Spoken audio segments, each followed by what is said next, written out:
time, I call to order the special called board meeting of February 17th, 2022.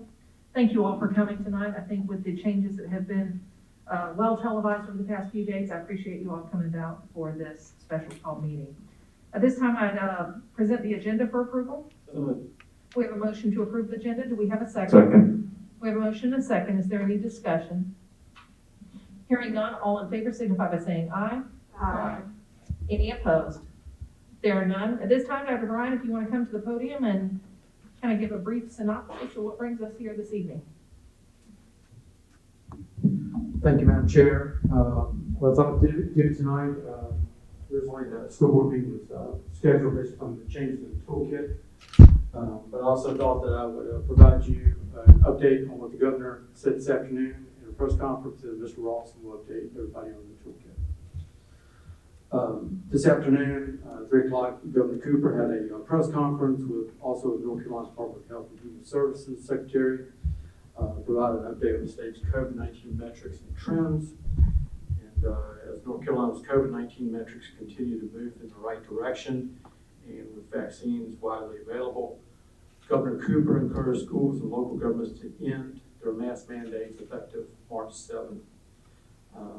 And their focus for schools in the press conference was to promote vaccinations for students and staff, and also consider moving to voluntary masking at the discretion of local authorities, as universal masking is a less important tool in lower risk settings like schools. Governor and DHHS took various questions on that, but that's the basic summary of their comments this afternoon for the state in their view. And at this point, I'll turn it over to Mr. Rawson for the toolkit update that happened last week. Thank you.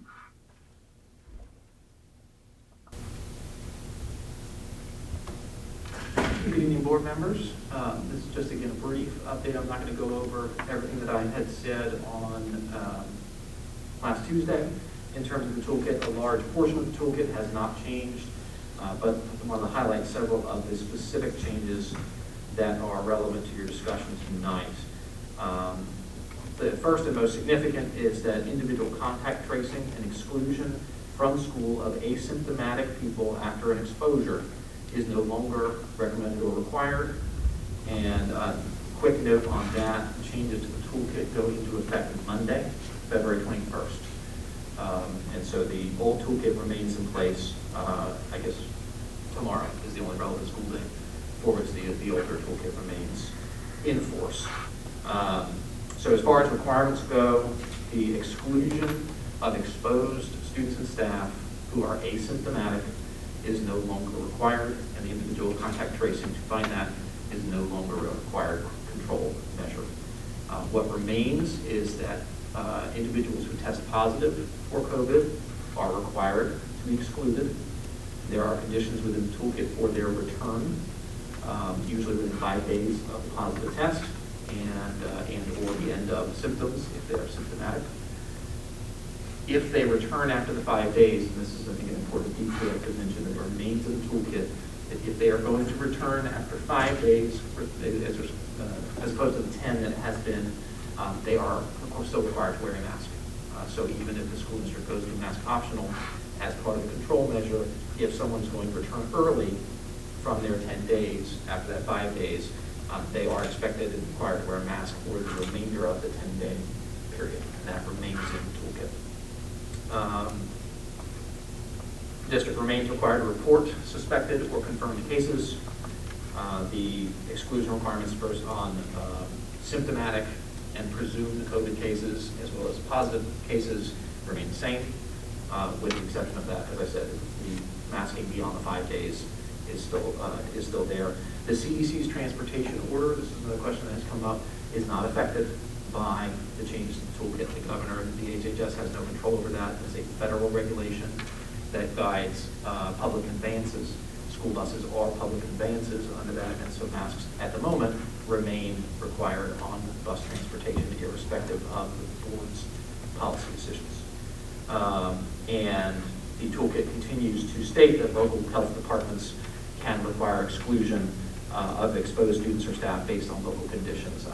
I'm not aware of your local health department having a position on that would constrain you in any way, but that remains an authority that they have, although I don't think they've exercised it here. So that is the extent of the kind of bullet point review. If there are any questions, I'm happy to do my best, but that's all I have. Mr. Ralston, you hit some key points the last meeting. Would you mind reiterating the fact that the toolkit is there as guidance and what aspects we must abide by, and the fact that going optional is not against the law and nothing, we would be doing nothing illegal by going with that route? That's correct. That's correct. So the toolkit itself, about 98% of the toolkit at this point is recommended, not required. The only places that requirements remain, as I said last week, are where the control measures are in place under Chapter 130A. And at this point, those have been collapsed down to simply confirmed tests, confirmed cases, presumed cases based on symptoms, so symptomatic without an alternative diagnosis, effectively. And then the extra 5 days of masking, the 5 days of masking if you return 5 days earlier than the 10-day natural period. So people can return, again, within, after the 5 days, either after the test or the end of their symptoms, but they would have to mask for the 10 days. But absolutely within your discretion, as it has been for some time, this board can say masks are required, masks are optional, and that is your decision. This time I open the floor for discussion from the board members and or questions. One more question for Mr. Rawson. Did I understand you to say that masks will still be mandatory on buses, irrespective of what we do here tonight? That is correct. Thank you. Dr. Bryan? Madam Chair, just one additional item. I did speak to the health director, Mr. Kane, this afternoon, to ask if there were any additional items that the health department would be expecting. Because as you know, they changed the conditions back in early September, some additional constraints. He said this time there would be none. Just want to make sure that was clear. Thank you. And those will be the restrictions that you referred to at the very tail end of your comments, Mr. Olson. The health department can supersede any decision we make with further guidance, but at this time, That's he a little doesn't bit anticipate. Yeah, they can't supersede any decision you make, but they have authority to require exclusions, I got you. quarantines, et cetera, Based on public. based on local conditions. I got you. Madam Chair, I'd like to make a motion that we make mask optional for Lee County school students beginning Monday, February 21st. Can I assume that you mean students and staff? Students and staff, correct. Starting which date? Starting Monday, February 21st. Okay, we have a motion, we have about a dozen seconds up here out of these 7 people. So we have a motion and we have a second. Is there any discussion?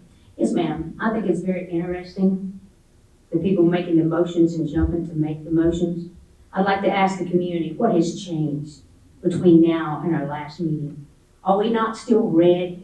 We've been red the entire time. The entire state is red. This is nothing but a purely political move. And with that, I have a problem with. When you have no justification for keeping our children in masks for the length of time that we put them. And to the community and to the teachers, and I have all your letters, I read every one of them, particularly when you handwrite them and send them to me.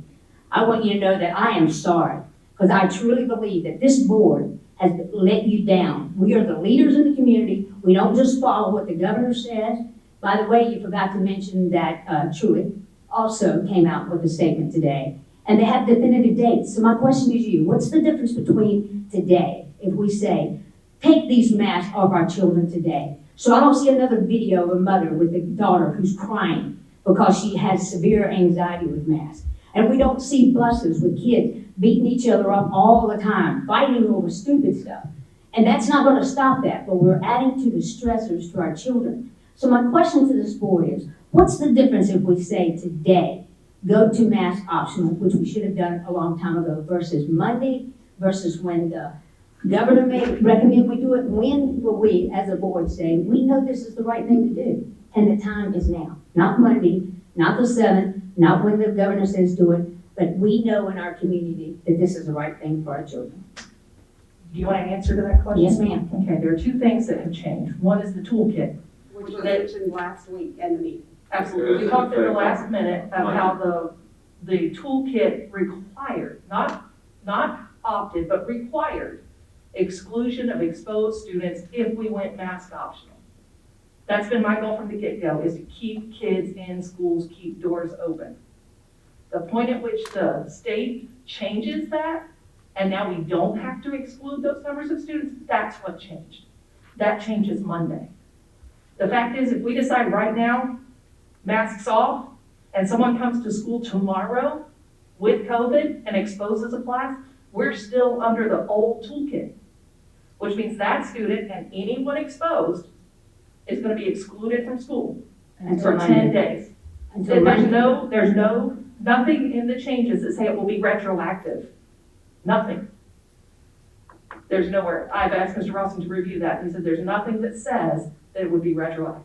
So one that they keep saying, including the governor, puts it on to the local schools, but we never make that decision. We never make that decision. We wait to see what the CDC says. Or they follow the teachers. toolkit. The toolkit has changed, and we are following the toolkit. It sounds like you're in support of the motion, so is there anyone who wishes to speak against the motion?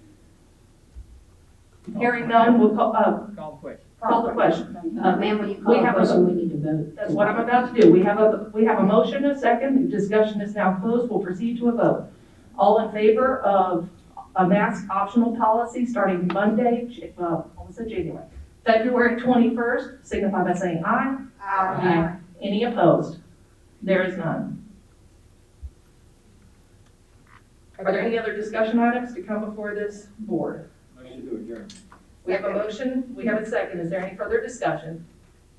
Hearing none, all in favor signify by saying aye. Aye. Any opposed? There is none. We stand adjourned.